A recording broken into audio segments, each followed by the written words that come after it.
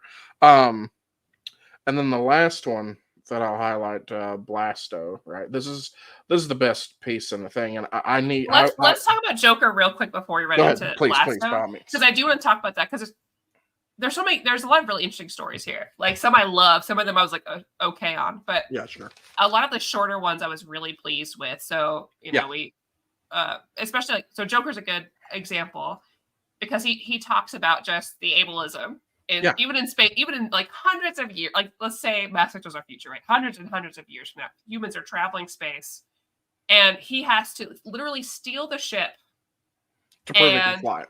to prove he can fly because they see one look at him, they see he's on crutches, and they do not take him seriously.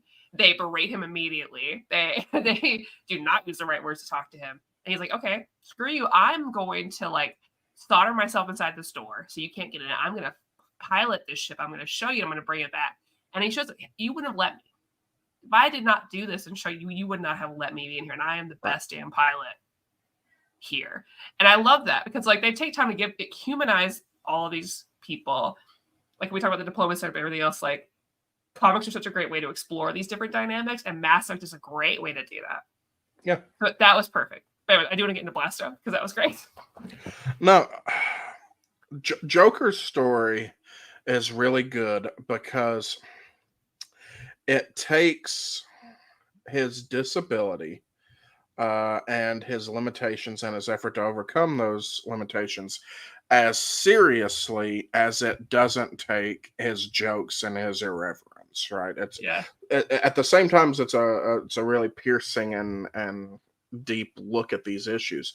It's also hilarious. The jokes are just really good. Yeah, Drew, right? they call me Mr. Glass. Yeah. Of course. Um, before we move to Blasto, because I have a feeling we could spend a good time on that. We talked about tallies, really briefly as like a stand-in for the Palestinian conflict. So Right? people maybe haven't played the games, which I think most people in the chat are. I can see them watching because they play the games. Sure. But just in case, so her people they created, the Geth, which are basically they were creating these machines with AI with their own autonomy, but to make them efficient, and they ended up becoming self-aware, sentient, with a hive mind, and kind of terrorize the galaxy. And so they carry that weight on themselves as they have created this race. Yeah. So if I can inject just a little bit there, this was a race of robots that was built to serve the Quarian people. So the Quarian people could live in luxury and not have to do any real labor. And these robots did all the labor, which is fine until the robots develop sentience. One robot, the way the Geth Rebellion starts is one Geth robot asks its creator, "Does this unit have a soul?" And instead of answering the question, that Quarian immediately like disabled every robot in their household, killed every robot. When the other Geth found out about this, it started a joke. So the Geth uprising is a slave uprising. It is specifically a slave revolt, and you should think of it in that way. Sorry, go ahead. No, thank you. So they are dealing with that in the backlash. So the galaxy is turned on this race because primarily because of that reason, and at the same time, they're very interesting people because they primarily live in their ship. They have like different roles associated with that ship, but they do go on their own what's the word? Pilgrimage. So they go on their own pilgrimages, which you meet Tali when she's on her pilgrimage, and they show as well like the difficulty of doing that because she goes out to in space. She leaves her home almost like you can think like a Rumspringa kind of way. This is the closest I can think of what you would see that here. And she has all these big ideas. She's like, oh no, we go on pilgrimage because she's romanticized it to like meet other cultures and talk with them and share ideas. And it's this big, beautiful thing.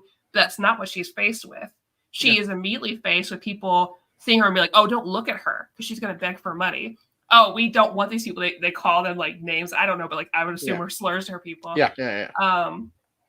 They turn her away. She comes in. She's like, oh, I need help. I need to talk to the council. Like, oh no, you're going to have to wait 6 months. So very much like you could say like a refugee population, basically like people that are seen as lesser than that are coming into this world that they're just different people. You know, they have different experiences, and they're like, oh, they're trying to barter with me. You're just actual money loser. And like the way that they talk to them is so interesting. So they have a lot of difficulty trying to survive outside, despite them having like people like Tali always having these really good intentions. And it's such an interesting way to look at that how their people are treated here in comparison to some of the other ones. It was such a good story. It was sad, but it was really it gives a great view of what Tali has to deal with. Tali is also an underrated romance option. Great romance option. The big ones, of course, being Liara and Garrus are the two most popular, I think. Anyway, when it really connected the Quarians with real life counterparts, it's so interesting. That's why I like watching discussions. Well, that's why we really connect over Mass Effect, because I feel like, not all of them are 1-to-1 ratio. Some of them are inspired by different situations, but you can really look through them as like a lens through which to view real life conflict historically and diplomacy. And you can use them as like the kind of stepping stone to understand other things and see where the inspiration could come from. Yeah. So since it's no longer available, I think I'll highlight real quick in our paper that we mentioned at the top of the show. One of the ones we used was the genophage. The genophage was a virus given to the Krogan people by the Turian people and the Solarian people. Yes, Solarian. That made like 99 out of every 100 Krogan pregnancies end in miscarriage. They essentially nearly forcibly sterilized this entire race because they were losing a war against them. So they created a virus that nearly rendered them completely sterile. And over the course of the games, you can negotiate a resolution to that and a cure. You can endorse it and continue it as a policy, and those options and the different power dynamics between the different parties involved that you have to navigate in between actually create a pretty complex place that you can talk about. This is the way real life diplomacy works. Everyone has a stake, everyone has a perspective, everyone has power to make things happen in a situation, and if you don't like them, you have to work with those people to give them something in exchange for them not messing up the plan. They show you the Krogans, the reason why they did that is because they were taking over the galaxy, that they were, they were trying to create like an empire. Yeah. And they're very strong physically. And you can see why the core, you get not that it's the right thing to do, but you hear out not Quarians, Solarians, who are very much intellectual race. They are weaker physically. Yeah. Right. You see what went into them doing that. But you also are like, this is not something you can rightly do. So it's this, you get the whole picture of all of these races and like what they've been through historically. And I'm glad that there were some stories in this book that did show that as well, that we did have Morden come back as Larry and have them have this interactions with like the female Krogan that we meet in the game, and have that back and forth. Like, is this the right thing? Yeah. Is it our right to do this? Yeah. All right. And mentioning these other alien races brings us to Space Batman. The other best sort of short form story in this is on Archangel, this being Garrus. That's my husband. Yeah, Clark That's my Gable in man. space. Garrus is overwhelmingly the most popular romance option for This everybody is who plays Mandibles. Mass Effect. I should say that ACAB does include Garrus, unfortunately. No. Garrus is a disgraced cop who goes on to become Space Batman. He moves to like an evil space station where everyone's a criminal, and he basically starts murking people for being like mean criminals or whatever. Yeah. And we sort of follow that in a way that frames it. So I'm digging into this, and I'm not exactly sure that it's in the writing there. I think this is me applying a thing to it, and I'll say it anyway. It gives a really good look at how what you would think of as like toxic masculinity, how that informs trauma responses, because Garrus has a lot of trauma from being required to cover up crimes whenever he was a cop, to his best friend dying while saving his life. And he responds to this with violence, which I think is a pretty common thing that a lot of sort of emotionally unhealthy men do. They respond to these sort of major life traumas in a specifically it makes sense for violent way. Turian soldiers and racists too, as we learn from. They do deal with things they love from everything, fighting for lovemaking, right, and fighting for just to get to relax. That is the way that they deal with it. Yeah. This is shown really well in the Elusive Man origin story, Evolution. Essentially, the way the space racist organization starts is there's something called the First Contact War, which is covered, I think, in one of these. So there are multiple Mass Effect novels. The first three are written by Drew Carpesian, who wrote the original game, was like the lead writer on the original game. There's a bunch of others, including a couple of Andromeda novels, one of which was written by N.K. Jemisin, which is really, it's excellent. I loved it. I loved Andromeda. So the First Contact War is the first time humanity encounters an alien species. It's the Turians, Garrus's people, and we end up in a gigantic years-long war because they are a warlike people. We are a warlike people when we meet them, and a bunch of miscommunications end up in us shooting at each other. The Elusive Man essentially runs a guerrilla military unit that's job is to harass Turian supply lines during the Turian Human First Contact War. Because we decided to go colonize, be colonists in a place that was not our own, and they got upset when the locals were not happy about it. Yeah. This is strictly like a colonial territorial skirmish run by guerrilla warfare.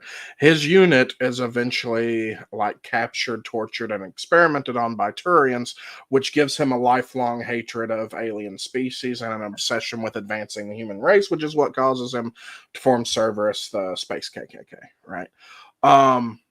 That does a really good job of showing everyone in this situation is evil. Right? The humans who are colonizing the place and attacking local populations are undoubtedly evil. The Turians, who are kidnapping enemy soldiers and experimenting on them and dissecting them and torturing them, are undoubtedly evil, breaking any number of war crime statutes in the intergalactic community, right? And it shows... It's a really good allegory for how these hatreds develop in real life and in real life intercultural conflicts, right? How conflicts go back 50 generations to someone landing a boat on a shore and enslaving and massacring the people, and how that ripples into the rest of world politics, right? It's a perfect sort of encapsulation of that. Yeah. No, absolutely. And it was, I mean, it was a hard immediately, like, I loved her. So, Yeah, sure. he's like immediately going skeleton face, and then like just it's very Yeah. interesting, very realistic, but it was hard. It was a hard read. It was hard to see because they start off with saying because Mass Effect has these Mass Effect relays. That's part of what this is Yes. about, where you can travel through them quickly, the same way you would do. That's like, how you do faster than light travel.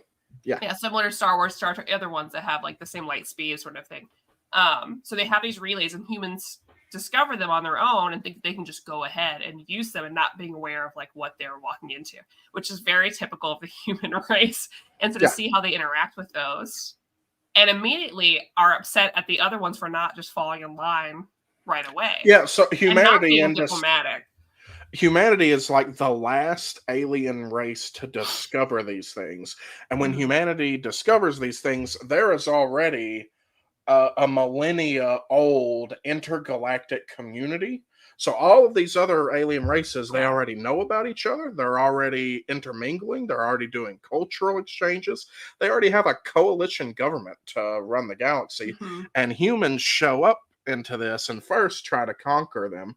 Then whenever we realize we can't conquer them through military might because they're all equally technologically advanced species, we decide to muscle into their government and force our way. The entire first Mass Effect game is about humans forcing their way into the alien government whenever everyone agrees that they have no place doing this. Yeah. Which makes sense to when your character dies as the first human Spectre, which is like one of these, archetypes that's able to carry out law, kind of be super spies. A super spy that people would be coming for you, especially Cerberus. It's like, we need to bring this person back to life or clone them so we can use them as this, like, as our champion. Yeah. Basically, so we can blackmail them into being our champion and not tell them everything. So, what the comic books do a great job of doing, the comic books exist as lore expanders for the video game series and the novels that already exist. And they're specifically built around leading factions and leading supporting characters. It's fleshing out lore on all these people, explaining what they were doing in between the games, stuff like that. But one of the things they do an excellent job of doing, and Mass Effect is up there with like Star Wars or Warhammer or Star Trek, with having this really complex and interconnected lore, right? In Mass Effect, you have to navigate all the different alien species, their priorities, their power dynamics, plus international criminal organizations. Mommy Arya, right? Who graces on the cover. Graces the cover. So Arya T'Loak is the most feared gangster in the galaxy. She runs the largest international criminal organization from her nightclub, which exists on a giant asteroid. So she runs Omega, the asteroid, and she runs that club. And so she's the one that, like, which is great. Oh yeah. Stellar character and some of the best voice acting casting I've ever seen. The voice actress who plays Arya is tremendous in the role. Yeah. This is another one that we sort of wrote about in our paper that I want to highlight here. The comics do a great job of showing when Arya is willing to help our heroes, when she's not, and why those things are the way they are. Arya has her own priority, maintaining her power base and making money. She's a criminal overlord. Her goal is to make money via criminal enterprises. Well, so and those are her people too. It's like almost like a queendom in a way. Like, these are that's her people, her culture, her country. The criminals who live on Omega are her subjects, right? And her goal is to make money and protect her power base. So when you need Arya to do something like, say, help you build out supply lines so you can defend your entire civilization from an evil alien race called the Reapers, Arya's not going to just do that for nothing. She wants something from you. This is something that really happens, right? If we think of like just a quick and dirty allegory, Roosevelt's administration had to work with the mob, La Cosa Nostra, to protect U.S. ports during World War II. They literally gave the mob in New York and New Jersey, like, basically a free pass if they would run security for the Yeah. ports of Newark and the ports of New York, right? So it's a very similar thing. So it does a really good job at showing how interconnected and how complicated things get. I want food and guns to get to my soldiers quicker. Who can do that the quickest? Well, the criminals who aren't bound up by regulations and red tape and all sorts of rules they have to follow. All right. What are the criminals going to want in exchange for getting me my guns and food faster? Well, They and want not me only to. that, like we have this situation, like in the comic book, what's great in here is there's this whole Yeah. story where Cerberus, the organization we've been talking about, tries to take over Omega. Yeah. Basically getting rid of her. They're like, let's get rid of Yes. her. We'll own Let's Omega. install a human. Yeah. Let's have a human there. Let's take this over. But what they don't realize is that it's a very delicate ecosystem. You take out the head, the person who is keeping everybody in line, and they don't care about you. You have no power. The power You now in this have area, 1,000 rival warring tribes yeah, that were united under her because they respected her because she was from there and understood them. And you try to bring an outsider in and install them. So you now have a civil war in your hands that you cannot control. You just taking out the head and coming in, you have to have the respect to learn to lead those people. No matter how much firearms or how backup or security you have. This is a lawless land that you cannot control. It makes me think of like Black Sails. Yeah, absolutely. A similar way. You had a bunch of pirates there. The government tried to come in. The monarchy tried to. They can't. The royalty cannot come in and just control that. It is a very complicated system that you have to work yourself through, and it's not simple. It's not work that way. And seeing how these different different cultures, different planets, different races, how they each govern it and do things is very interesting. Yeah. But that was a great part of this. I like those stories a lot. Yes. I will say one thing that we haven't talked about, which is towards the end of the book, there is an ongoing storyline with a member of Cerberus, who is not a main person in the game. She is in the games, but she's a main one, correct? She's a main character in the Mass Effect 3 Citadel DLC. Okay. So here's the thing about Mass Effect. There are 3 main games in the franchise before you get to Andromeda. However, it's like 12 DLCs. And if you put together the DLC, there's more content in the DLC than there is in the 3 main games. I did not remember her. I had to look her up. Yeah. So originally when I played through Mass Effect, I didn't have the money to buy DLC. So for years, my favorite game series, Mass Effect, I'd only played the 3 main games, which means I never touched the DLC, which means I hadn't actually played most of the game. Oh, yeah, especially with the Yara and Shadowbroker stuff. So the Citadel DLC centers around a Cerberus clone of Shepard trying to kill Shepard and take over the. Did I not play this? You may not have. I didn't play it. And the person that Foundation is about, that Cerberus operative, is a main character in the Citadel DLC, which is like 7 hours of content.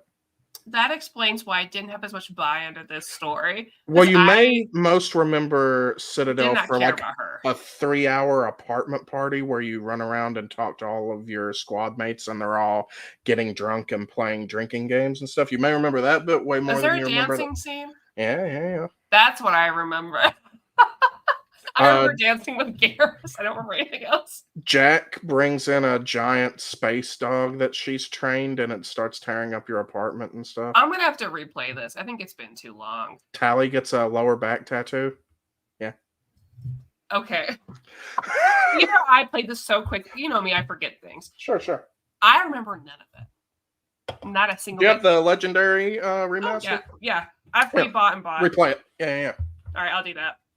Yeah, because her as a character, when I was reading this, I was not interested in her, really. Okay. It's an interesting storyline, but for me, I think because I didn't remember that I just didn't have the tie to her. I liked when I saw my other characters and what they were doing. And I thought that she was the interesting kind of like foil or whatever, to this situation, as she's someone who is in Cerberus, believes in Cerberus. Sure. is being pushed out of Cerberus. Which it's bad if like even they're like, whoa. You're too racist for the You're space too races. racist for the space races. So I did struggle during that piece when it was her. When it's about anybody else, I was very interested. But with her, I struggled a little bit. That's right. Mommy Miranda is in it as well, so I do love her. As someone who played the trilogy a million times, but not read the comics or novel, will they add anything big to the series for me? Yeah, I think, like Lee said, there's a lot of lore. I think, especially if you played it a lot, have it in your memory, I think there's little bits and pieces in here that will be really interesting for you. Oh, that's Kasumi. I remember going on a heist with her. There's a bunch of little tidbits like there that are great. It's like to see where they were in between. So you get some stuff with Jack, you get Thane, you get Kasumi. You get that guy that I hate. I always forget his name. The evil guy. You have to do evil stuff for him to like you. And he's your party member. Zaid. Zaid, yeah. Zaid's a mercenary. Yeah.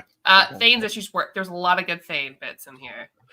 Yeah, the Drell are one of the more interesting races, and their characters are always really good. Every time you see a Drell alien appear in anything in Mass Effect, there's about to be the most poignant, tragic, bittersweet, sad, but happy and hopeful storyline you're ever. Anytime one of those fucking frog people appear, it's going to be like a tragic but uplifting, really well written storyline.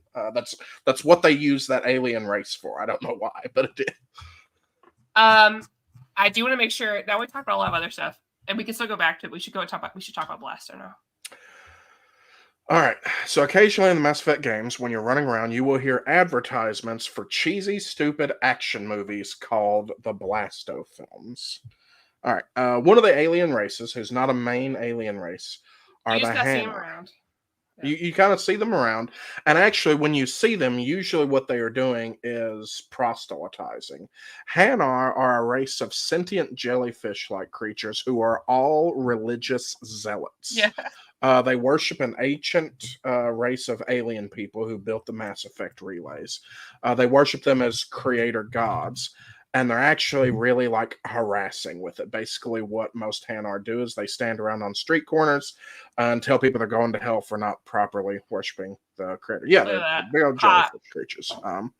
They speak in a really interesting third person like this cadence. one, blah blah blah blah blah. Yeah, this one senses that you are displeased.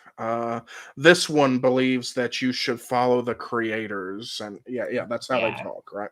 All right. Blasto is a series of fake action movies within the Mass Effect universe where one of these jellyfish dudes, instead of being like an annoying sidewalk preacher, is basically Bruce Willis in Die Hard.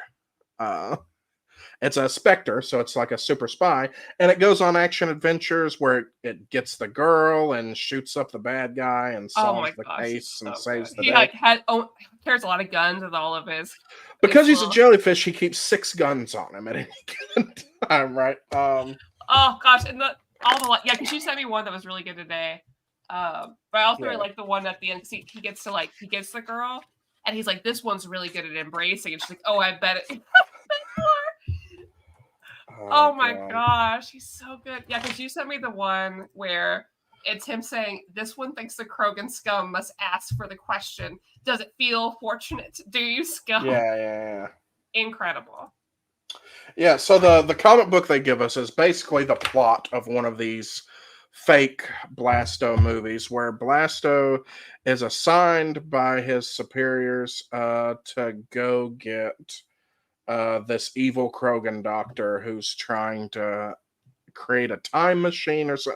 It's a stupid plot that just serves to have like what they're doing is they're making fun of 80s action movies, Lethal Weapon, Die Hard, movies of that stripe.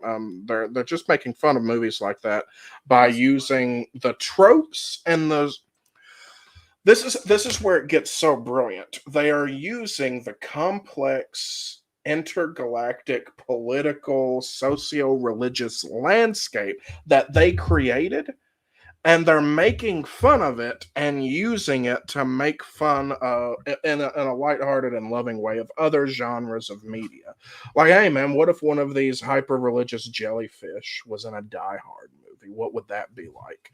Where Yeah, he Alec like, Aiden would just turn the Zealots into a James Bond counterpart. It'll be fun. yeah, exactly, Honestly, yeah, that's what they do. Now, it hurts me. It hurts my soul that this is the only one I've ever seen. I would take an entire anime series, an entire video game yes. series that is just Blasto doing satire. And honestly, It's if I was hilarious. BioWare, and if BioWare was smart in any way and not firing everybody, I would put these out every so often because it's great marketing for the game. You can do And them as put them, roguelikes, right? yeah, do them as little roguelikes, and then have like these little Easter eggs throughout the games where you get to watch a little bit of them and see, or like you pick up a comic about. I would make that something you can get a trophy for and pick up. It's because it's those like little things that would be so good, and because you don't get to spend time with the Hinnar, because the Hinnar are one of like you. I would love to spend more time with the L Core. The L Core are my favorite. I'm glad we got some L Core because we got a good L Core conversation here because we don't get enough of them. Elcor are big elephant creatures that don't have the ability to outwardly express emotion. So whenever an Elcor is talking to you, they preface with what they're going to say, like with a description of their tone. Mildly irritated. So what are you doing here? Like that sort of like. So the Elcor says this out loud to you. Annoyed. Who are you? Like. Oh, incredible. What they should do.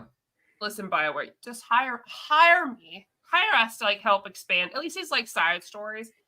There should be Elcor romance books or like romance series. You are missing the opportunity here. Yes, that is what should be happening in your games. Like so the Lusty Dragonian Maid. I want that, but for Elcors. There's one that I really think that you and I could kill as even a fan fiction series. Do you remember? I think it's in Mass Effect 1. It may be in one of the others. There's a subplot where a Krogan is trying to convince an Asari stripper that he loves her, and by reading her poetry, and your job is to help them get together, right? I would love a full like story, a full game, a full comic book series that's just like a feel-good rom-com about a Krogan trying to prove that he's sensitive to get his Asari dancer girlfriend to love him. More of that. Yeah. Because I love these side stories of Mass Effect are my favorite, which I'm glad that we had some of that kind. Like, we had a lot of serious things here. We talked a lot about it, but there's a lot of like little pieces that are funny, and there's so much option for that here. I would love Space Hamster. I want to see that Elcor dance, because in the book, he had this conversation. I forget like who he was talking to, but she's like, what are you doing here? Maybe it was Liara. He's like, I watch them dance here because they don't let me dance. Elcor are very good at dancing, and they don't give us a chance. You want to see what Elcor dancing looks like because they're big elephants. I imagine they just move around in squares. Like, I love them. And I think they should let me romance everything once. Yeah, so it's what humans are meant to do in space. I mean, this is a big complaint that a lot of people have made, and it's a valid one. And without getting too freaky deaky on your podcast, Maddie, all of the romanceable options are very safe humanoid looking aliens. The aliens that get sort of outside the realm of looking like a human with blue face paint on, you can't romance them, right? The Krogan are like these gigantic dinosaur lizard people. You can't romance them. The Hanar are big jellyfish. You can't romance them. The Elcor are big elephant people. You can't romance them. You can romance the Drow. You can romance a Turin. You can romance an Asari. You can romance the Prothean. That was a mistake. Javik. Yeah. Which it is a bummer. I feel like the biggest complaint, though, in addition to that, is that they give you those boring humans. Like, well, let's give you some humans to round it out, and they give you those boring human characters. Yeah, which is too bad. It's their big weakness, right? Yes. Yeah. Jack and Miranda are both good. Jacob, who's one of the only gay male romance Yeah. options, is kind of poorly written and bland. James All right. Vega, who is voiced by Freddie Prinze Jr. and could Who's have been fantastic. a great, amazing character, is just kind of weak and bland. And yeah. Yeah.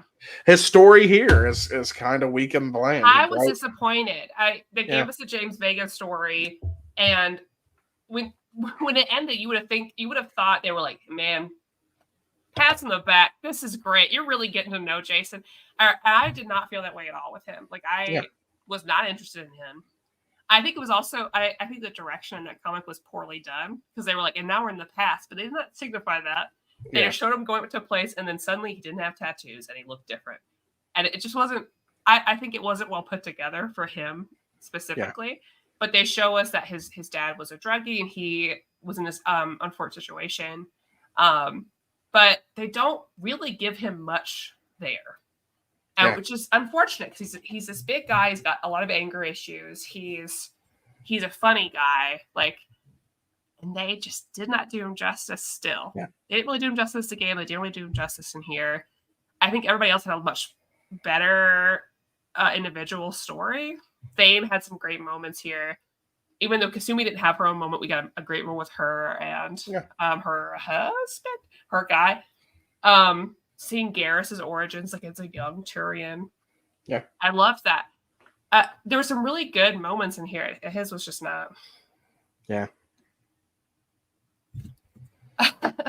And he would, of course, but who wants to do that? Not me. Yeah. That's how I'm playing it. Yeah. But to be fair, they're humans. Like the humans in Dragon Age are very well done. They're very interesting. Yeah. Sure. Mass Effect doesn't land them that well. How are we feeling about the next Mass Effect? Very excited, but I have to keep expectations low because BioWare does things that are great. Part of that's because of their affiliation with EA. Yeah. They've dropped a lot of people, and so the gaming industry is really hard right now. Because at one point, I'm excited for what does travel look like without Mass Effect relays. We're looking for Liara's looking at just found Shepard again. Garrus is there, I think, for what we could see in the teaser. Yeah. It's been like years since we saw that. I don't know which ending they're going to make canon. Now, one thing I would like to note is I've heard rumors, and I want to say I've even seen video footage. Somebody in the chat, please fact check me, that most of the writers who worked on BioShock have formed their own indie studio now and are putting out a space opera, travel, space diplomacy / action RPG shooter. Hell yeah. It's like a spiritual successor to Mass Effect, but of course they have to use different language and stuff so as not to infringe on the copyright. And I'm kind of excited for that. That said, I was extraordinarily let down by a lot of the writing in the Dragon Age Inquisition DLC. Yeah. I've been underwhelmed by the Dragon Age 4 teaser campaign. Oh, horrendous. Now, Mass Effect lives near and dear to my heart. In addition to having all these comic books and having the video games, I have Mass Effect tattoos. There's Mass Effect art that adorns the walls of my house. Right, this series actually means a lot to me. It means as much to me as like Hellboy does. It's influenced my life in a number of ways, and I worry a lot about how seriously BioWare as a company takes the property, and I worry about them investing the right, for lack of a better word, human resources. What I mean is I worry about them being able to source people who can write a meaningful and touching and funny follow-up to this that will continue the series and do justice and expand upon the world. I worry about that because their reputation in the game developer community is so tarnished now because of the way they treated their employees. Yeah. That I worry about their ability to attract talent that can produce stuff like this. Right. Yeah, it's hard. It's hard to get excited about a lot of like mainline games all around, and this one in particular, where everything we've seen about Dragon Age and Mass Effect has not been great since then. I want it still desperately. desperately want this. But yeah, I'm right in agreement. You're talking to someone who likes the ending of Mass Effect 3, I which do is too. universally widely considered in the I do too. gaming community to be But like also, one of the worst endings in any Garrett says, game. "Let's meet in that bar in heaven." So I will do anything for him. There's no more surefire way to get me to weep than to put me in front of a YouTube what do you call it? Compilation of you saying goodbye to all your love interests at the final battle in Mass Effect. I can't. When Tally It's sees you for the last time, when written. Garrus sees you for the last time, when Liara sees you for the last time, and you're like forcing them to get on a shuttle when you go to your death, right? So the writing is just so stellar. I mean, and nothing's better or worse than Morden saying to himself as everything is burning down around. God. Yeah, so here's a great example, right? Like perfect for this, right? Morden Salas is a Solarian scientist responsible for creating that genocidal sterilization virus we talked about. One of the things you get him to do over the course of the game is to reverse that decision. And it's an enormous moral quandary for him. And they do brilliant stuff with the writing of him breaking down his own moral issues and coming to the realization that he needs to reverse this cure and everything. They do an amazing job with this.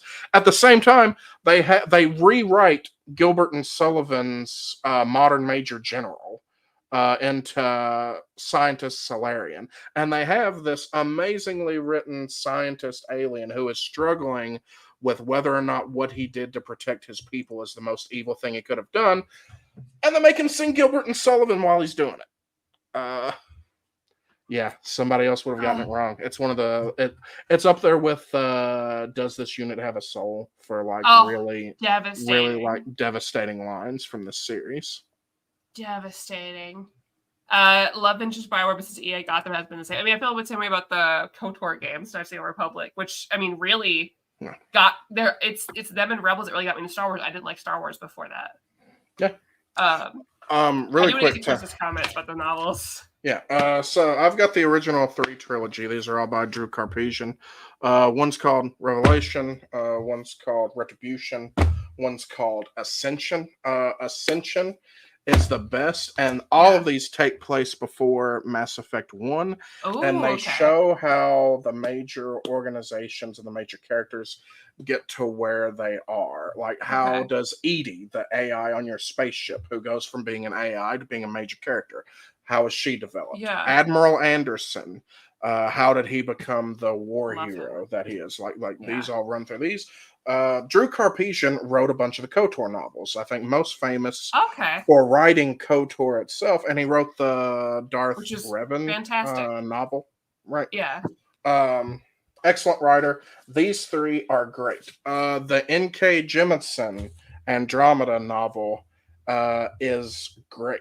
I can't speak for the others because I haven't read them yet. I should read that N.K. Jemisin one. And also, reading this made me want to play. I want to play Mass Effect again all over again. And also want to play Andromeda again.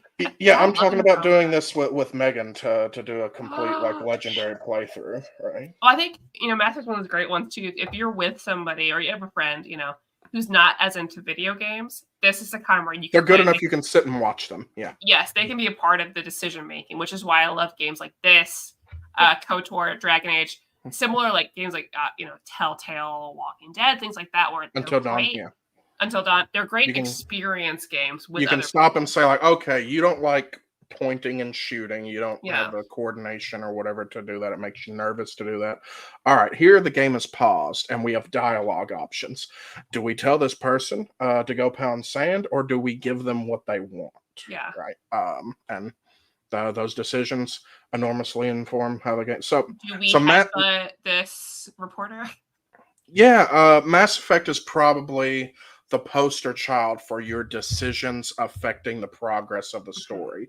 The story of all 3 games will be entirely different on different playthroughs if you make different decisions. So the endings will be different. Certain missions will or won't exist or will play out in completely different ways.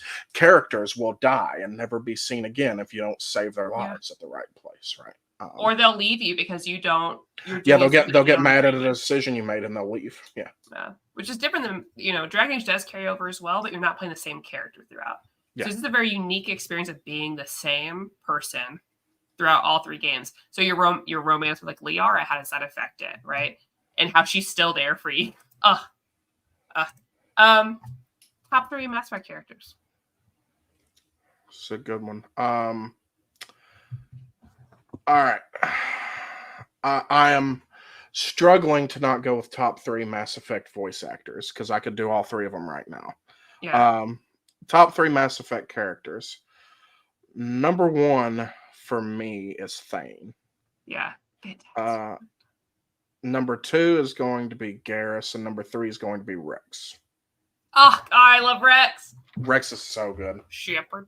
Yeah, Garrus is my top. Probably Thane. And okay, I'm going with romance option. That's fine.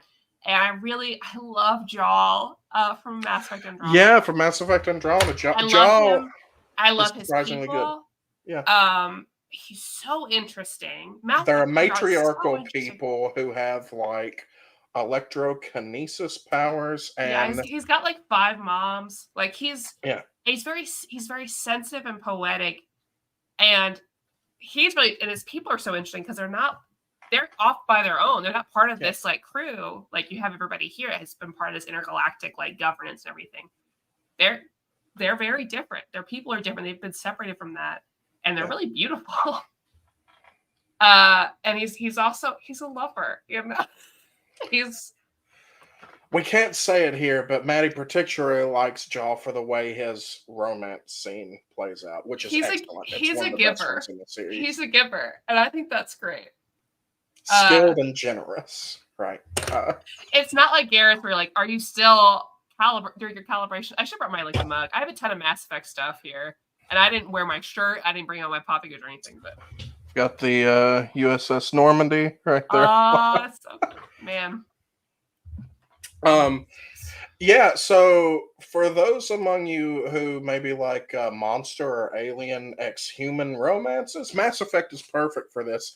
And there's I don't know any of those people. There's deep cut lore. Don't follow my Goodreads, please. Nobody follow my Goodreads.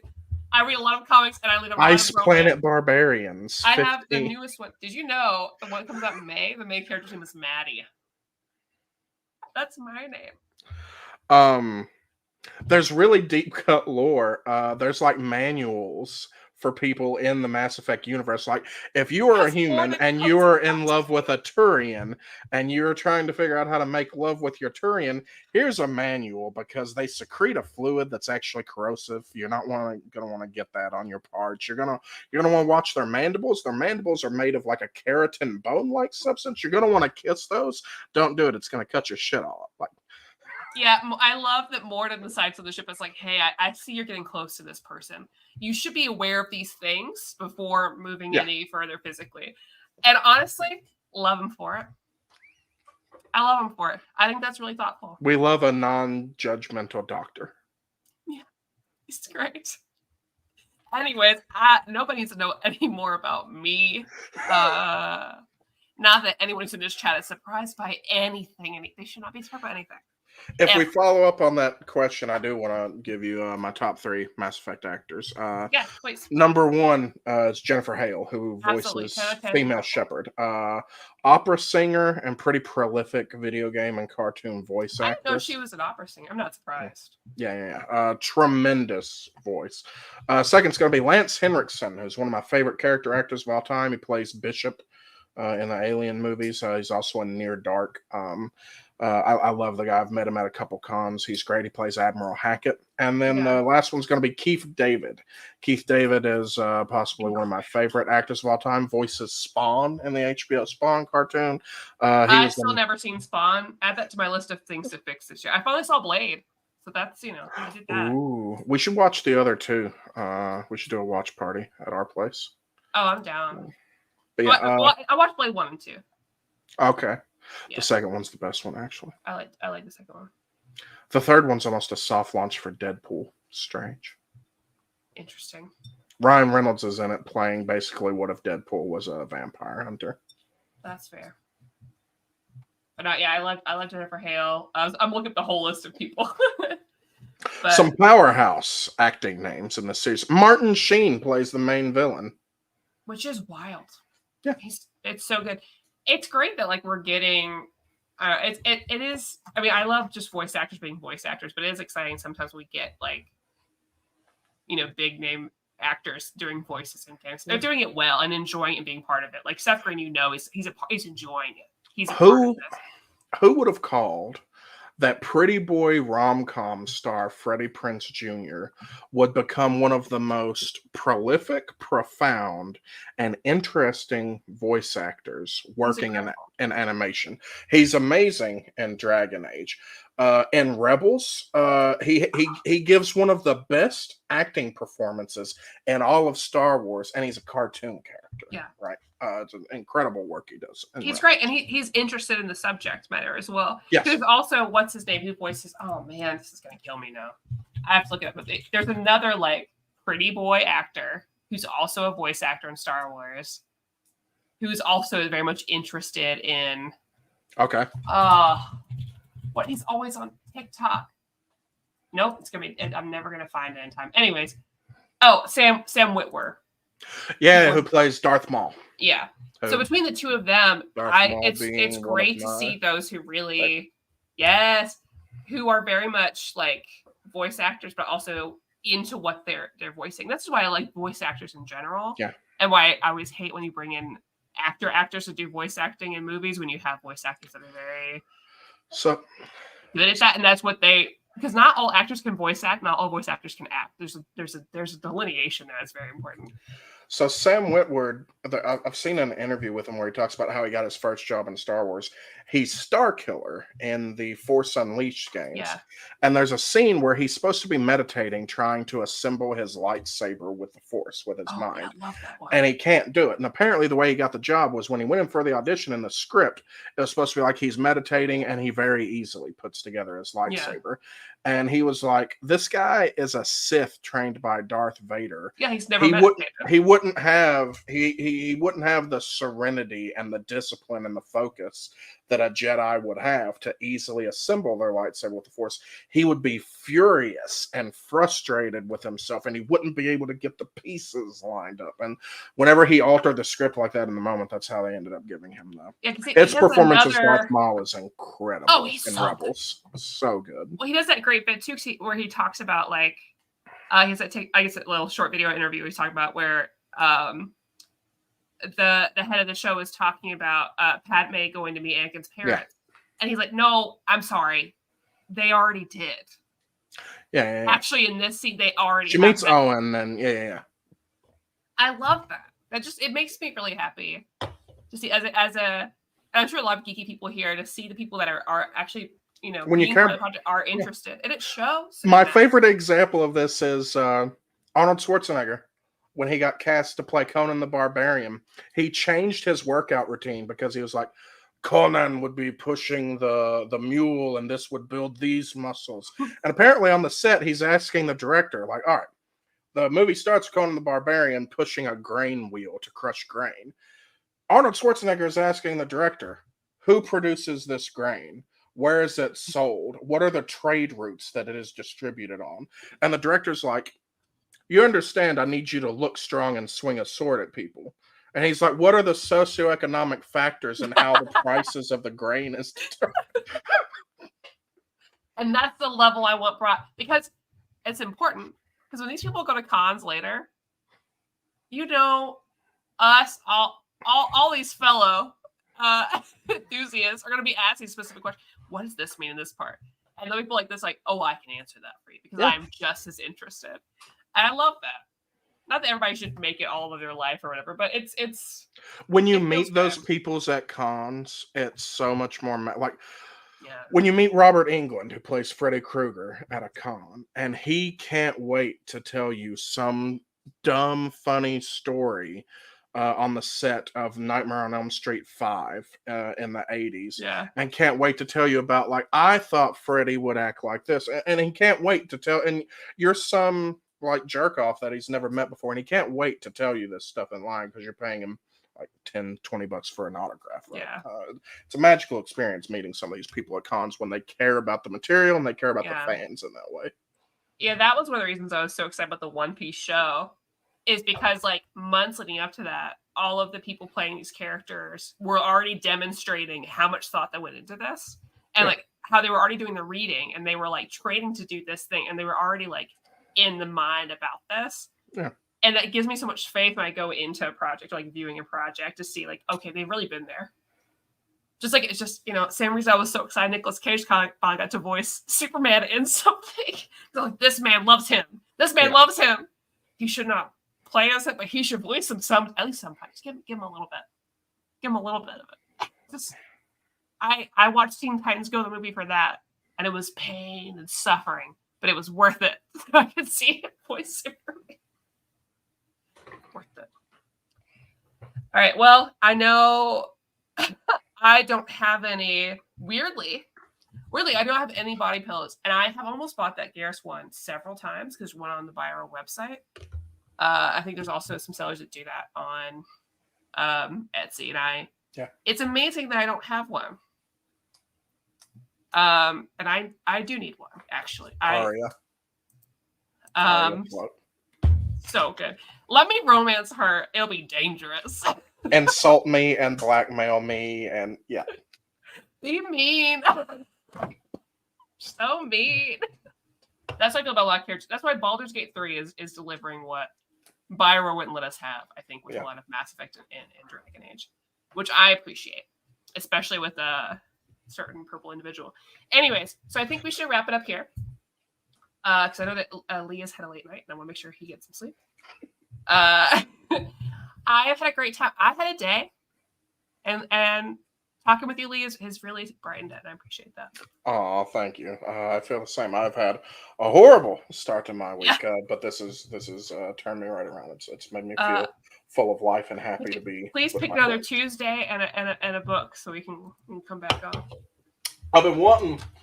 I've had Anthony Bourdain on my mind a lot lately.